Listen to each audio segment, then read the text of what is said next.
And Senator Jacinta Price joins me live right now. Senator, thank you very much for your time. Is Anthony Albanese turning out to be quite an obstacle for the Yes campaign with his flip-flopping statements on whether or not he supports the treaty? And then we've seen this quite astonishing admission to Neil Mitchell just yesterday that he hasn't read all of the documents around the Uluru Statement from the heart. It's absolutely incredible, isn't it, Sharri? I mean, you couldn't make this stuff up. I mean, who is Anthony Albanese actually listening to? He's talking about this whole process and exercise is ultimately about listening to Indigenous, well, he likes to call us First Nations Australians. I don't like that term, but that's what he calls us. And he talks about listening to us. Well, who is he listening to?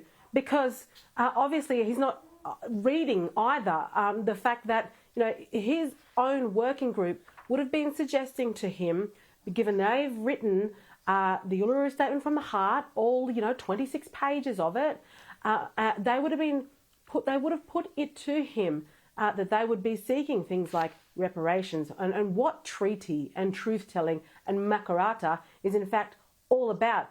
And if the Prime Minister had actually done what he's supposed to do, read the fine print and understand what the proposal is, then he might have a slight clue as to what it is he's trying to argue for in terms of making a huge change to our constitution, a constitution that belongs to every single Australian, and it affects the lives of every single one of us. But he couldn't even bring himself to do that. I mean, you've been personally attacked, Jacinta, over your position. ABC News interviewed one of the prominent Yes campaigners, Marcus Stewart. He accused you, it was a really disgraceful slur, and I don't even want to repeat it here, but he accused you effectively of being a self-hating Indigenous person. What's your response to this sort of vile commentary? Well, I mean, it just demonstrates, it speaks more about who he is as an individual, certainly not me, and where the Yes campaign are at. I mean, they've got a Prime Minister who's supposed to be advocating for them, who's not even reading the material that they're providing for them. I think they need to take things up with the Prime Minister that's supposed to be their advocate, not me, because all along I've understood that this is a con job. This is a con job that, Australians have been taken for a ride. I mean, the Prime Minister has been banking on gaslighting Australians, using emotional blackmail to get Australians to vote yes to something that he doesn't even know what it is in the first place.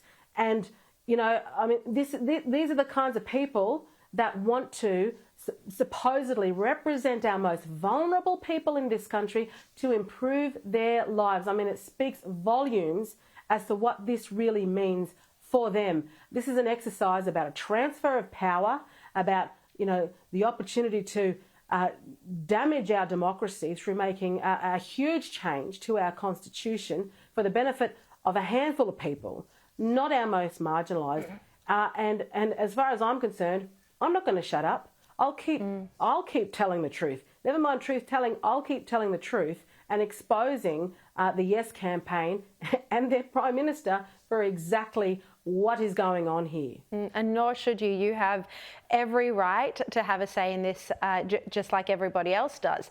When you look at the actual polling, though, according to that Sydney Morning Herald Resolve poll, that about a year ago, 62% of people did support the voice or Indigenous recognition. Now that's crashed to 46%.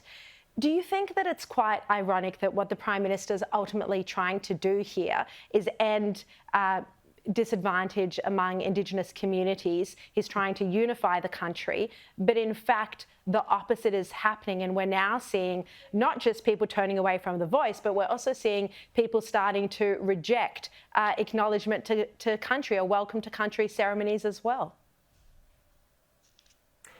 Look, Prime Minister Albanese has divided our nation.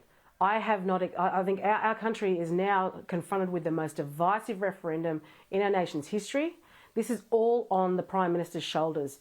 He claims to do one thing when he's absolutely doing another. If he actually cared for our most marginalised, then he'd be back here in Alice Springs doing something about the kids that broke in to the school, Yiparinya School, the other night and stole their school bus, the kids that crashed that car. He would have done everything he could to make sure that they have the accommodation that they need, so they have a safe environment where they can sleep at night, where they are protected, where they have an education focus and actually have a future. But he's ignoring all of these things because he thinks the popular thing to do is just be a yes man and tell those that he thinks, what they want to hear. Unfortunately, Australians can see right through this nonsense, can see right through the smoke and mirrors, and I'm pretty sure Australians are going, you know what, this is dangerous stuff. Yeah. We cannot go forward and support this proposal.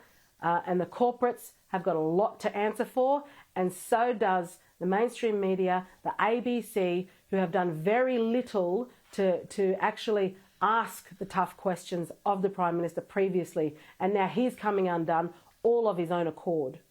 All right, Jacinta Price, thank you very much for joining me.